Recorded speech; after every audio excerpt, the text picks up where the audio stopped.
I see trees of green, red roses too. I watch them bloom for me and you, and I think to myself, what a wonderful world. I see trees of green, clouds of white, the blessed day and the dark sacred night, and I think to myself, what a wonderful world.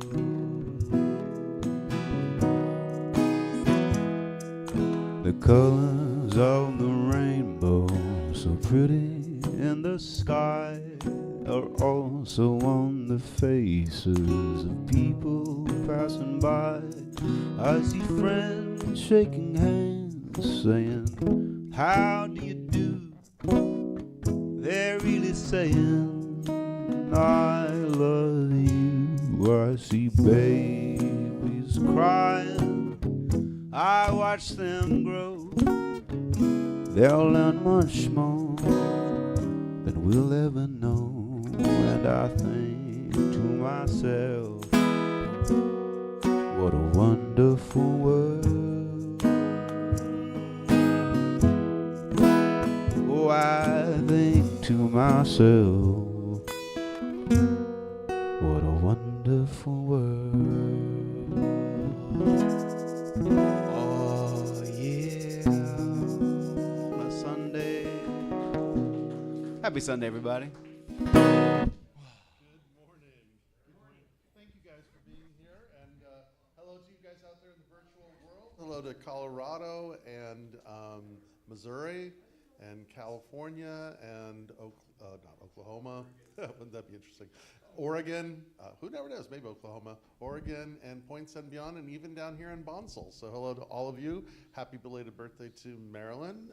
We're sending our love to Gary, is hoping he gets well.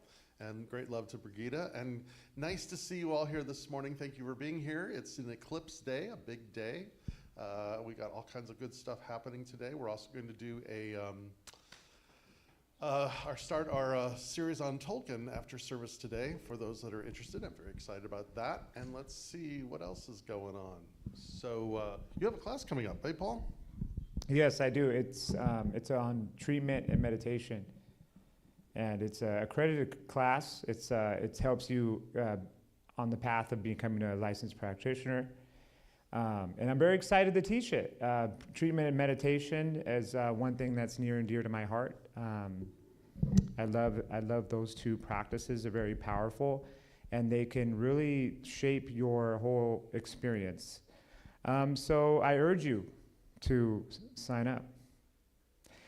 There's a sign-up sheet at the front desk, and yeah, it's an amazing thing. And if you have some issues with the financial part to it, we have some type of assistance that Andrea would like to talk about. So Mary Lawrence was one of the first practitioners here. And she has a vision that she holds very high, which is the elevation of consciousness. And she has started a scholarship fund here called the Heartbeat of Spirit Scholarship Fund. So, Henry, tell your mom that, or let her know, that there are funds available if you are moving into practitioner training. Anyone who's listening out there, if you're moving into practitioner training, it definitely covers Paul's class and upcoming classes, so her generosity will be moving forward. That one's fine. Okay, so what else we got coming down the line here? As I'm looking at the slides, we have, I know that we have another slide coming up. Yeah, New Thought in the World, Conversations with Reverend Guy. That happens on the fourth Sunday of the month, so the next one will be September 28th, Michaelmas. And that's after service, so grab a bite to eat and then come join us. It's sort of an unstructured, this is where New Thought is, and this is kind of what we're up to. It's a lot of fun, it's a lot of deconstruction, so that's going on. We also have Fairview Cannon. If you guys were here last time, these guys are just rockin' amazing. And so that's coming October 11th, and that's from 3 to 5 p.m., and there's tickets available for that. That's gonna be a lot of fun. We have Jim Jones's Wellbeing and the Dow, Sundays from 9 to 10. Anything you want to say? Just a lot of fun, and we'd love to see you there. Very good, very good, very good. Yep. Open Mind Gift Shop's got all kinds of fun and interesting things in it, so check that out. Ministry of Prayer is always there. We're always willing and wanting to pray. So if your heart's been touched in any way, please don't hesitate to ask one of the practitioners. Let's see who's here today. Well, Andrea's here today. For practitioners, you can ask for prayer. We'd be happy to do that. Or Paul's here too, and we'd just love to pray with you. And you can fill out a prayer request in the narthex. You can go to the prayer circle after service. You can talk to one of us and make an appointment or anyway, but we would just love to pray with you. The practitioners get together every Friday morning and we pray together, so that's available to you as well. I think that's our announcements. I think it is. There we go. Okay, so here's our question. Here is our question. Can you think of one word that would describe your being? A word that describes your being. Any takers up here? How about you? Jim? By all means. It's a tricky one. Yeah. But if I had to pick one word, I guess it would be curiosity. I love that word. It's one of my favorite words. How about you, Jim? Or not Jim, Lee. I couldn't stop thinking privileged. Privileged. Privileged to Okay. be. Love it, love it, love it, love it. How about you, Paul? I would say creativity. Creativity? Okay, let's throw it out here to the rest of the community. There's Clay all ready to go, man. A word that describes your being. I would say grateful. Yeah, yeah. Grateful, love that, love that, love that, love that, yes. Mike, very cool. I've been thinking about this. I saw it announced a few days ago, and I'm trying to figure out what applies to me. And I think the one word that comes to mind is passionate. I've done a number of things in my life. I had a great job I was passionate about. I did a lot of sailing, sailboat racing, cruising. I was passionate about that. I surfed for a long time, passionate about that. And then recently, in the last few years, passionate about photography. So I think the word passionate applies. Fabulous, great word. Thank you. Great word, yes. Yeah, we should be applauding these. Absolutely. All right. Mine is compassionate. Compassion, all right. Larry's here, all right. Harmony. Harmony, nice. Openness. Openness.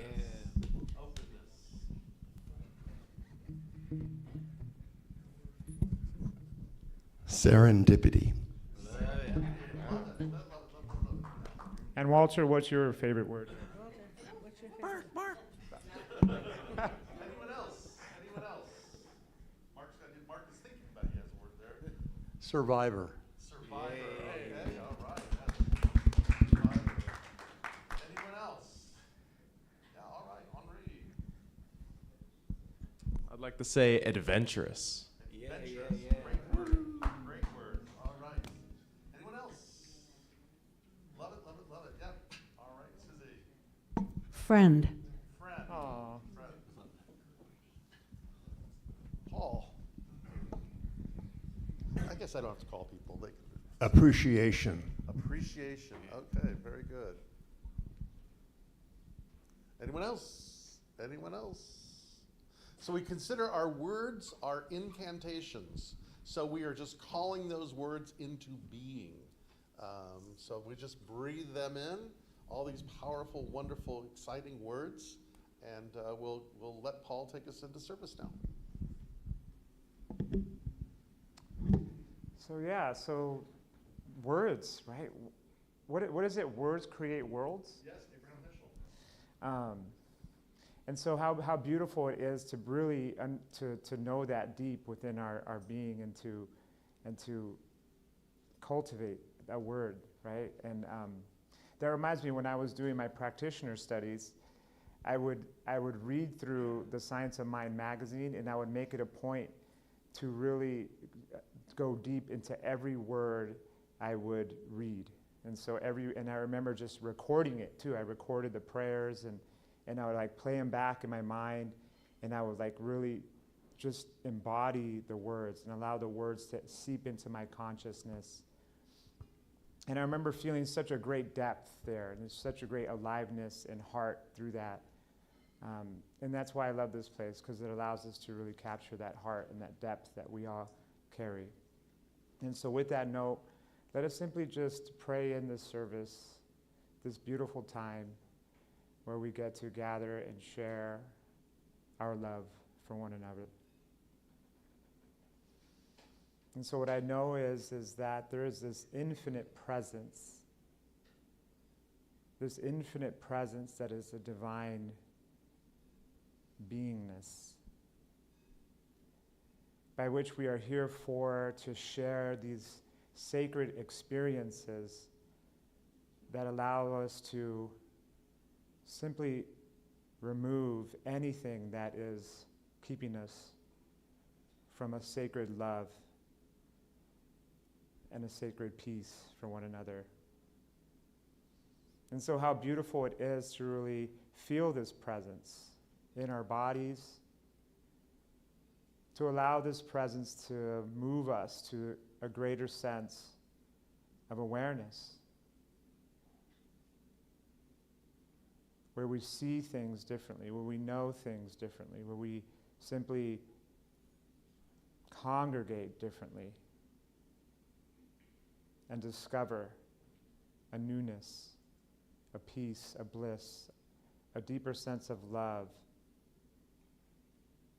And so how grateful I am to experience this here and now, knowing that that presence of life is always guiding me and directing me to that sacred yes of the divine.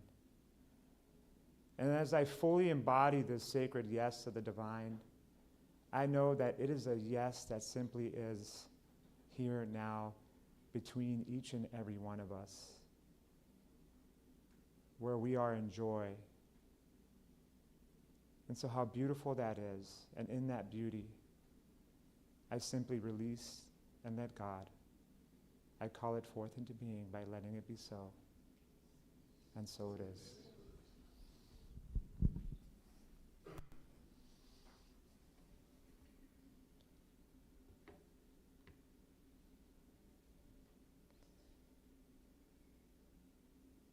And so the reading comes from, I'm sure you have all known, Mary Angelou, and it goes like this.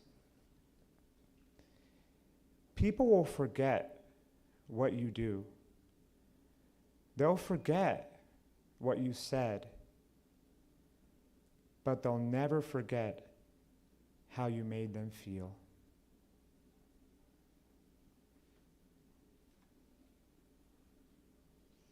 And so now let us meditate on those words and just simply allow us to settle deeply in our seat as I ring the bowl.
with a grateful heart, and so it is. So it is. Here's my little sing-along about radiating love out to the world. This sing-along part goes, anyone under the sun, anyone under the sun, anyone under the moon, anyone under the moon. I send my love out to you. I send my love out to you. I hope you feel some loving soon. I hope you feel some loving soon. Anyone under the sun, anyone under the moon. I send my love out to you. I hope you feel some loving soon. There's an ancient fear creeping here. There's an air of yesteryear. It may never disappear. Let's draw these lines so very clear. Anyone under the sun, anyone under the moon. I send my love out to you. I hope you feel some loving soon. They know just how to make us fight. Our evolution's black and white. The truth is where you shine your light, so we can see who has the right. Anyone under the sun, anyone under the moon. I send my love out to you. I hope you feel some loving soon.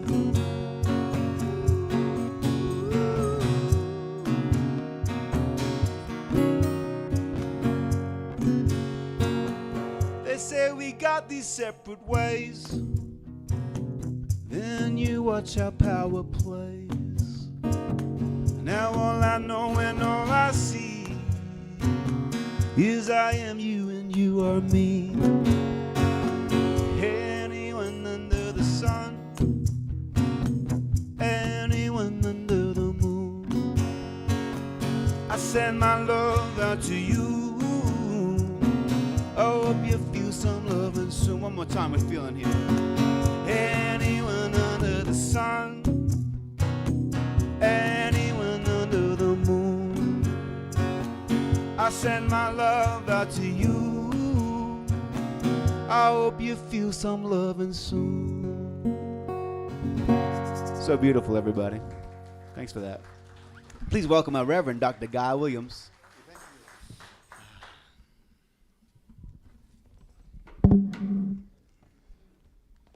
So I got a text during service, and it was from Marilyn Halder, and her word is guided. That's a great word, Marilyn. Love it. Yeah, love it, love it, love it. So here we are. So probably like everybody in this room, I have a weather app on my phone, and I look at it, and I have different plates around the world that I look at, and I just sort of track the weather. It's kind of one of those things that I do. But one of the things that's apparent everywhere, but it seems Temecula, where we live, is that autumn is in the air. And I say that because Temecula's just been bloody hot this last week. But despite, as Emma Curtis would say, despite the appearance of things, autumn is coming. You can kind of see it in how the light changes a little bit. And there's just like this little bit of coolness in the air, even in Temecula in the morning time. And there's other kinds of shifts that are just, they're subtle right now, but what we know is that great wheel is turning and we're moving from the summer season to the autumn season and everything that means and how that works.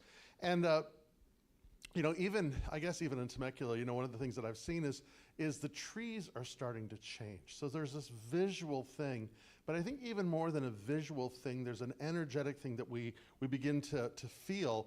And you know, from a historic point of view, from a spiritual point of view, from a cultural point of view, autumn has an association with things falling away, the ending of things sort of dying off. The cycle of how things go, the summer, there's this great fullness of how things are, and then autumn starts to happen, and there's this time where things just kind of seem to be winding down or slowing down at one level, at the apparent level. And it's also, it's a time of endings. It's a time of ending so that other things can begin. I think it's very interesting that in a lot of cultures, particularly the Jewish calendar, begins its new year in the autumn, right around the equinox. So it's like, what is falling away to make room for what is wanting to come forward? And I would just invite you to consider that too, if there's at an energetic level that you're kind of feeling that maybe it's time to let something go. Maybe your body, maybe your soul, that energetic part of yourself has got this feeling that, yeah, it's time to let this thing pass. I'm not sure I know what's coming forward, but what I know is I need to kind of make room for what that is. There's also a sense of in the mythic world, in the magical world, autumn is a time for wandering. It's a time for adventures. It's a time to kind of set forth into something new. It's also considered the time where it's the passing between the two realms. We know later on, as autumn kind of ramps up, there's a lot of festivals about the veil between the two worlds and how they come very, very, very permeable. So it's the invitation then is just to kind of sit with, what does this feel like? What does it feel like to kind of feel this kind of transitions kind of coming? And then, of course, no secret, I'm a big Tolkien fan, and Lord of the Rings begins in the autumn. In fact, Frodo and Bilbo's birthday, for those that are reading the books, they happen in autumn, but it is the time, and I think what Tolkien is writing about there is what we see in that particular piece of literature is it is autumn because it is also that whole story is about the end of the third age. It's about the ending of an age for something else to kind of come into. And I guess what I'm talking about here more and more about is this concept of living in the imaginal world, the world of creativity, the world where all your words are portals into this place. And the imaginal world is a place that we enter into, we are drawn into, we are lured into, and it's an actual place. And for an example of that, think about a good book you have read, a piece of literature, or a mythology, or maybe even a sacred story. And if it is written well, if there's a craft in it, you feel yourself literally drawn into this world. And maybe it looks like, that in the story, someone goes up a hill, or someone rides a river, or someone goes out to sea, or whatever those kinds of things is. You can see those things, you can feel those things, you can experience those things. They will be different for each and every one of us because those images come out of our subjective or unconscious mind. But if our hero goes up a hill, we all know what that looks like in our own eye of what that is. And part of this whole thing then is how we begin to discover or enter into this place. Because it's a practice, isn't it? It's a practice to cultivate the imagination. The imagination is the tool by which we enter into the imaginal. And the tool that we use is something called the active imagination.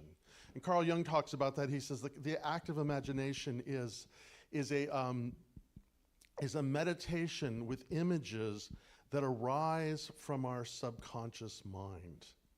And so in our particular teaching, we talk about the imaginal world as a place where we create prototypes or mental equivalents. If we're wanting our life to be different in some way, We have to be able to imagine it first. If we can't imagine it, it's not going to enter into that creative process that we work with it.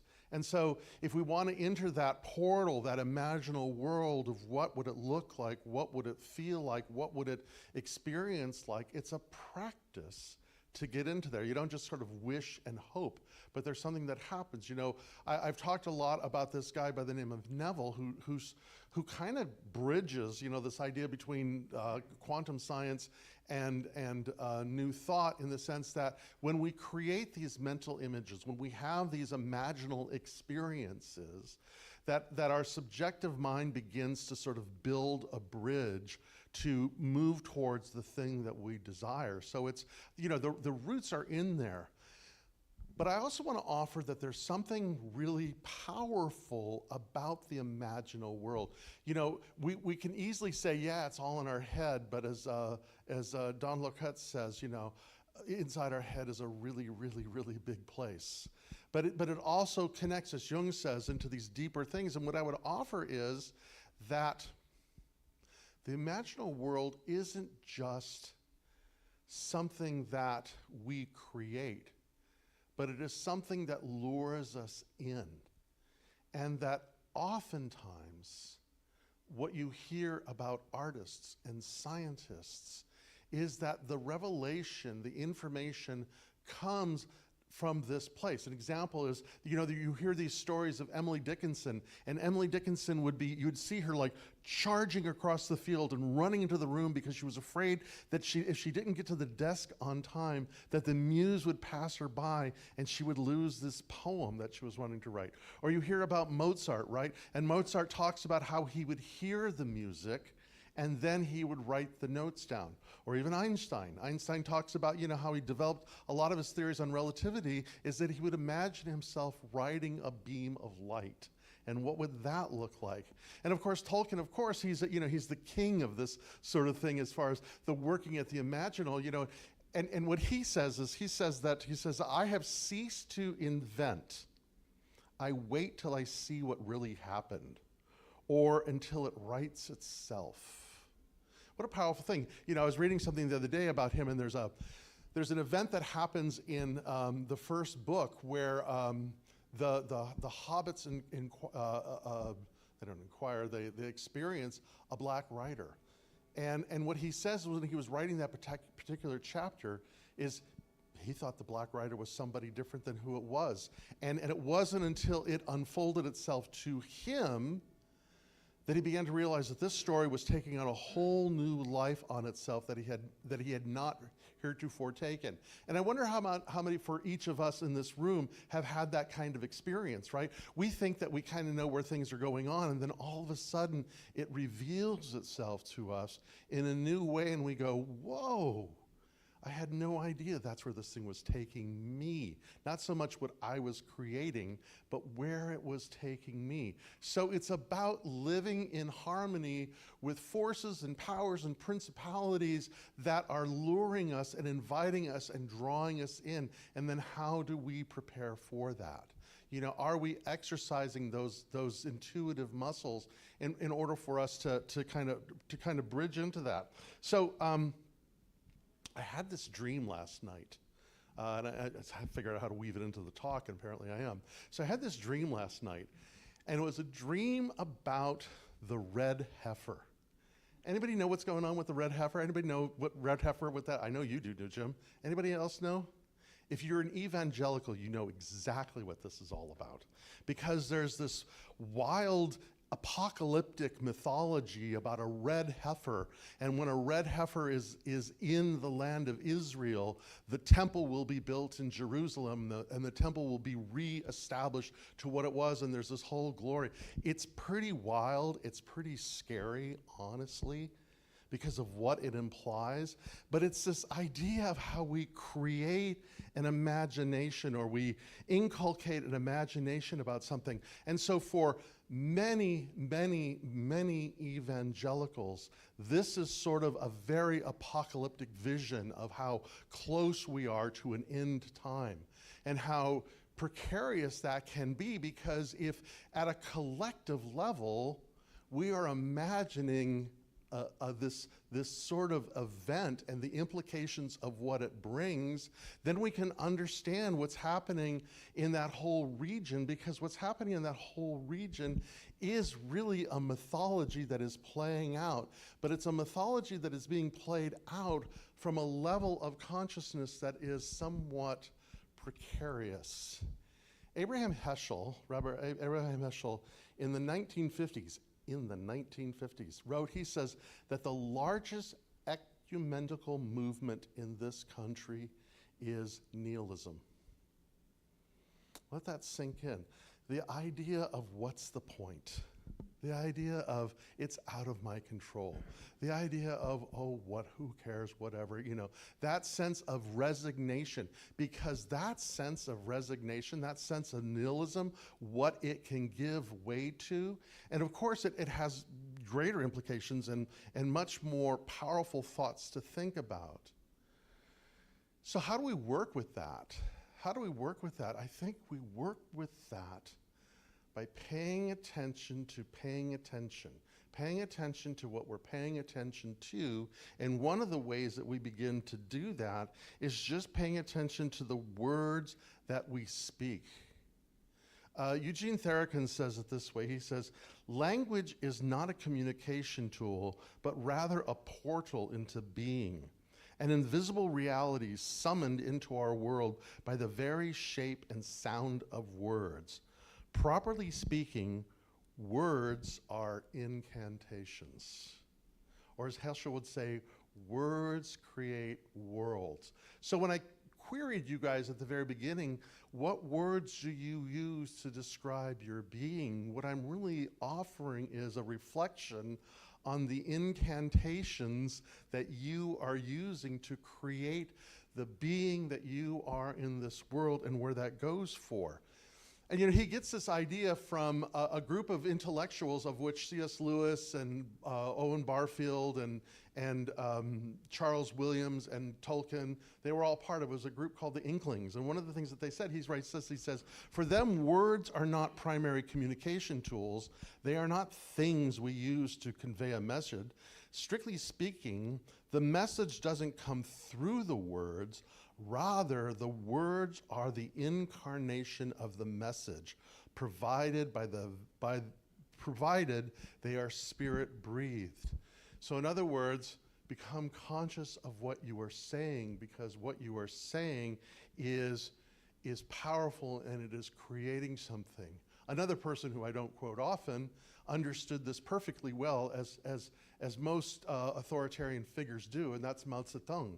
And what he wrote is this. He says, "We will conquer the world because you, fools, think that words are labels. We know that words are little dynamite sticks in people's minds, and that we hold the fuse."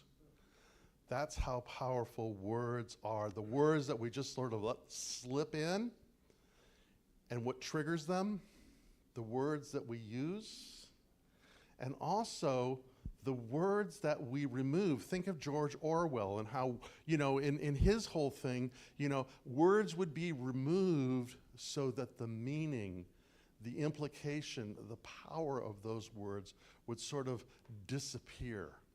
So then the invitation becomes then, how do we begin to work with this? I want to offer two images, because I think at the end of the day, it is our work to create images of hope. And it is our task to create a language to ourselves and to others of what hope looks like. So one thought was, I've been again, as you kind of look at the mythical world, how it's playing out, in like the Jewish calendar and liturgical calendars of a lot of spiritual centers, they see this time as a time of ending. And one of the things that is very apparent is from the biblical stories, the prophet Isaiah, and prophets were really interesting people, because they not only spoke truth to power, they spoke words of hope. And Isaiah would create this image of a garden. and how one tends to a garden, and how sometimes in a garden we become angry at how things were or frustrated with how things are. But we know that in order for the garden to thrive, that we have to live a particular way, have to garden in a particular way, and have to tend to things in a particular way. And you know, I think one of the things that not what I think, but what I've understood is one of the things that Isaiah spoke about as his image as a prophet is he was watching his nation go off the rails, that it had become weakened, because in the Hebrew Bible, in the Hebrew story, it's always a contest about here we are being delivered from Pharaoh, but oh, let's just create another Pharaoh.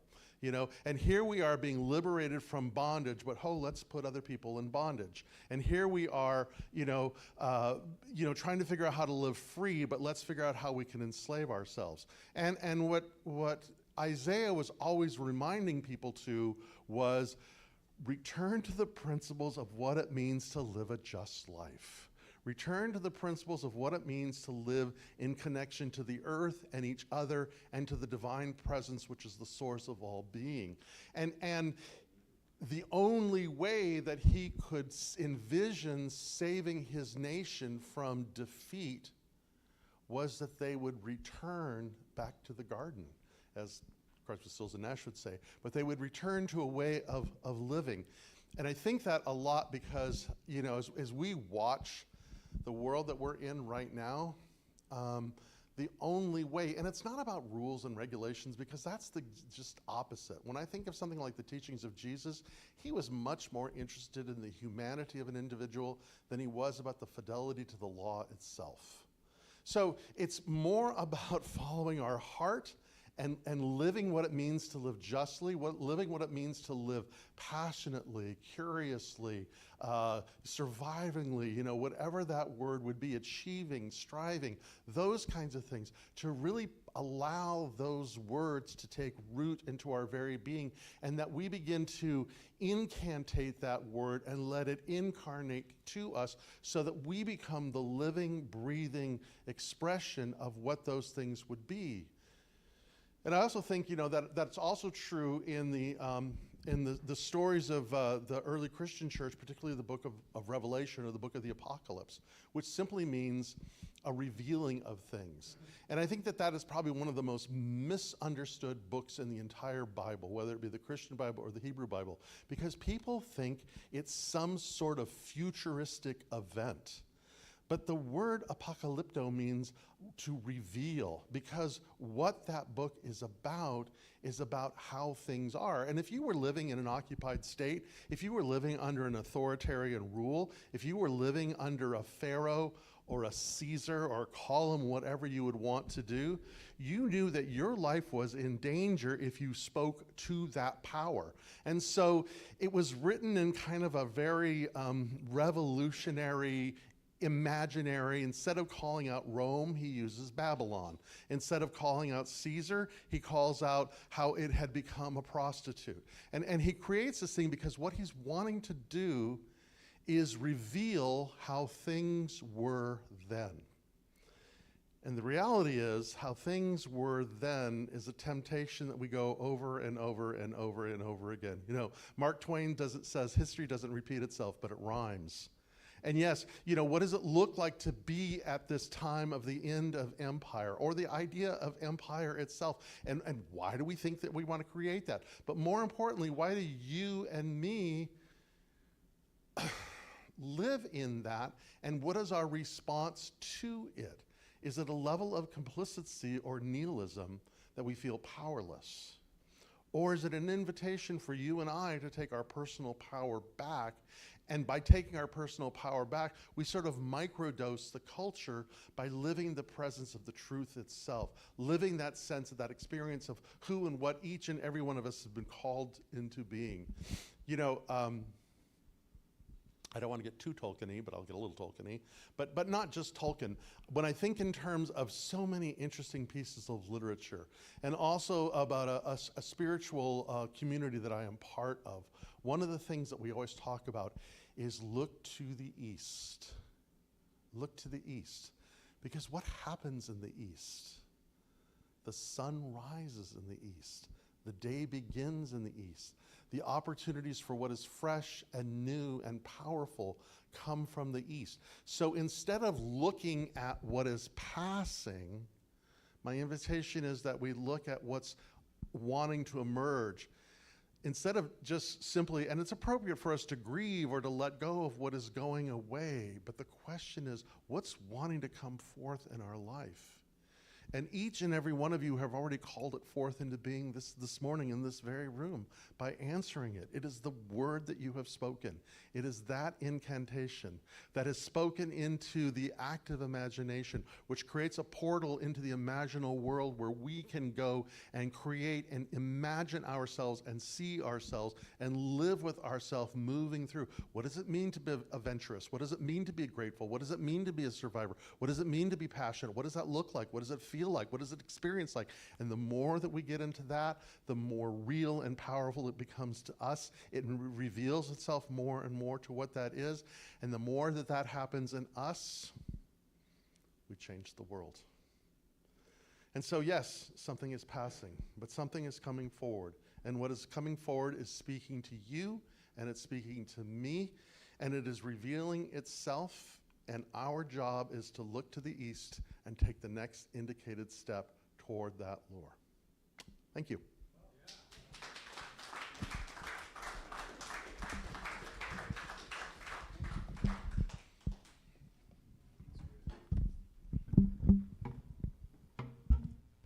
Yes, indeed. Thank you, Rev.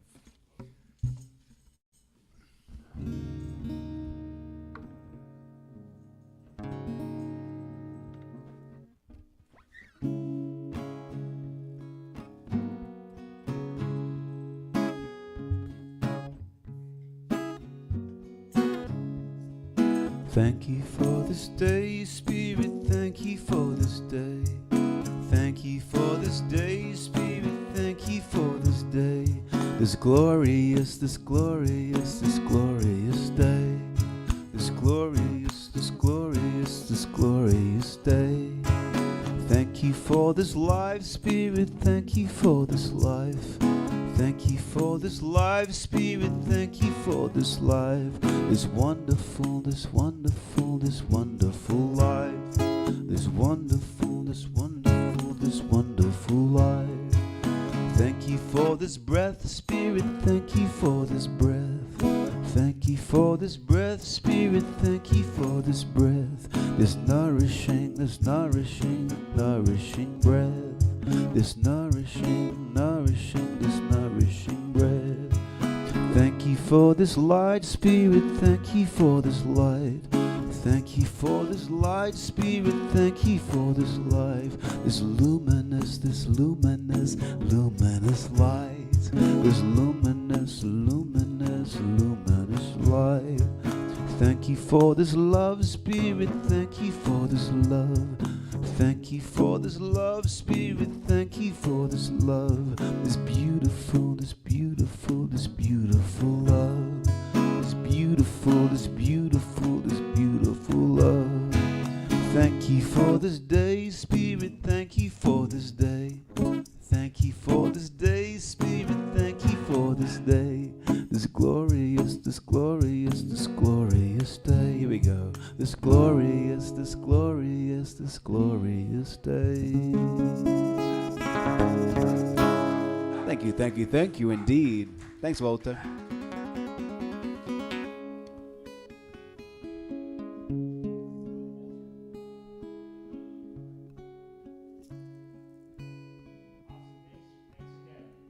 For such a beautiful service. And you know, the thank you extends to each and every one of us, right? So we have, in the Buddhist tradition, we have the Buddha, the Dharma, and the Sangha. So we are the Sangha, we are the community, and there's the teaching, there's the awakened possibility.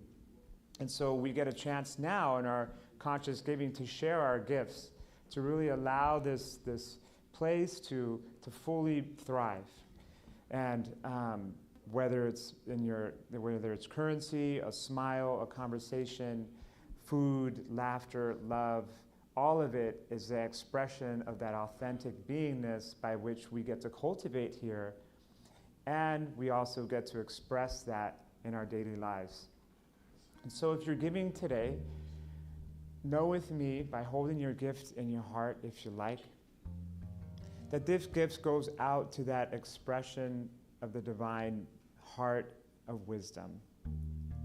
That this is our gift to the love, to the awakened possibility of that newness, of something that we are holding dear. And by giving today, we simply allow it to unfold in that beauty and that love. I give thanks, I call it forth into being, and so it is. People coming through, coming through, coming through. People like you and you and you. You didn't have to, but you do, but you do. You keep on coming through, coming through, coming through. Yeah, you. Yeah, you. Thank you.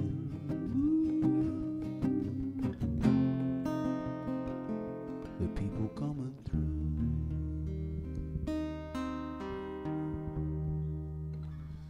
So again, thank you all for being here, and thank you for just being part of this community and all the things we go through and all the things that we are. You know, this last summer was, as some of you guys know, it was a really challenging summer for me. It felt like I had 3 full-time jobs, and in reality, I did have 3 full-time jobs. And so, you know, I'm just so grateful for your guys, for your love and your support and your patience, and I'm just grateful for that. And I'm grateful for this community and everything that it does and everything that each and every one of you do, whether it be Karen and Larry showing up every week to be greeters, and sometimes they're joined with Bob and Susie and Matt, whether it's Mike and Ann and Kurt and Deanna in the kitchen and Julieta in the kitchen doing things, whether it's our board, whether that be Meredith or that, or other people in the board. Matt's on our board, whether it be people showing up like Mark to water and clean and do the gardening, or Andrea working in the you know, the whole admin stuff, the practitioners, our musicians, Jeff and Mike and Steve and the whole sound team that are doing that stuff, everybody that is participating to allow this place to move and groove in such a way. So I'm just so grateful for each and every one of you, even if it's just like Clay just showing up every Sunday with a big smile and just being hunky-dory every day. It's powerful, and it means something, and it does something, and it's refreshing and it's stimulating and it's inspiring. So I'm just grateful for all of you.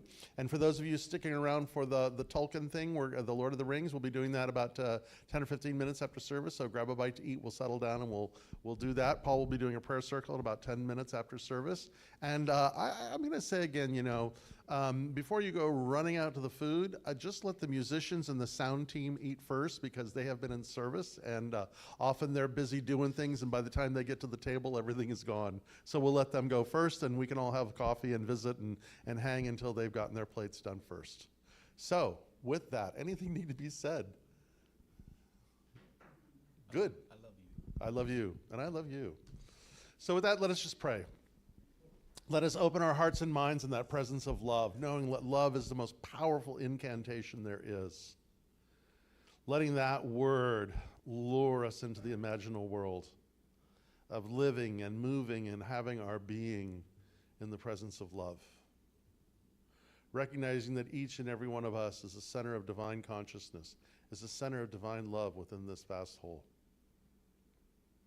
Allowing ourselves and opening ourselves today to be amazed and surprised and filled with wonder and awe.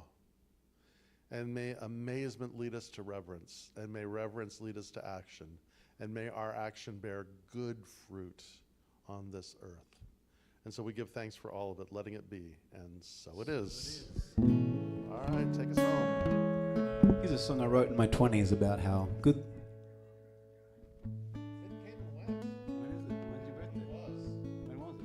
It's Wednesday.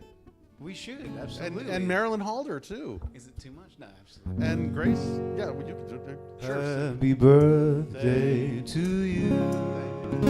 Happy birthday to you. Happy birthday and Guy and Marilyn.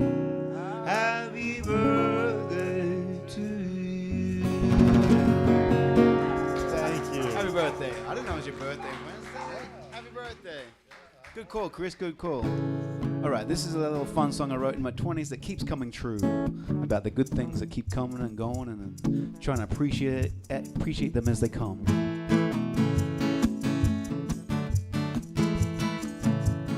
I'm like a kid chasing a rainbow. The closer I get, the longer it takes. I run through the mazes of my mind and find life is a series of good mistakes. I sink like a stone to the bottom of the sea. And never been, has been, about to erupt. Watching the clock was once my enemy. Under the water, looking up. The time won't let me down. 'Cause good things come and good things go. But the more I grow, the more I know that time is a friend of mine.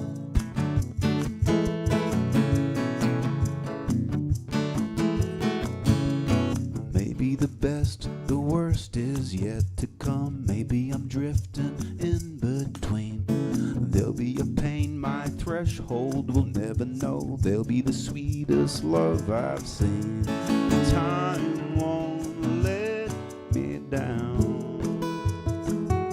'Cause good things come and good things go. But the more I grow, the more I know that time is a friend of mine. That time is a friend of mine.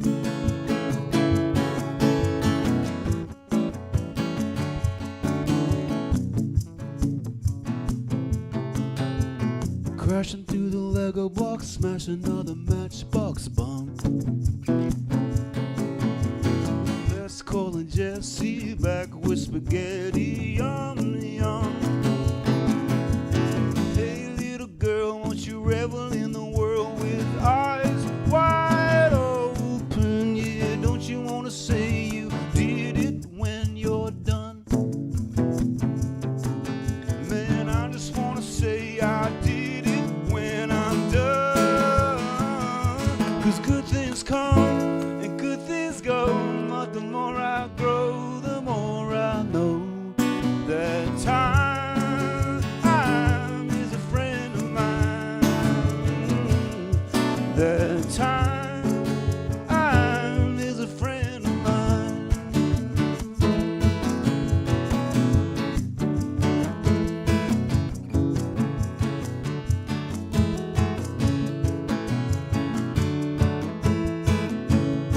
Wait tomorrow, wait the dark, and look at me, love, like at the start.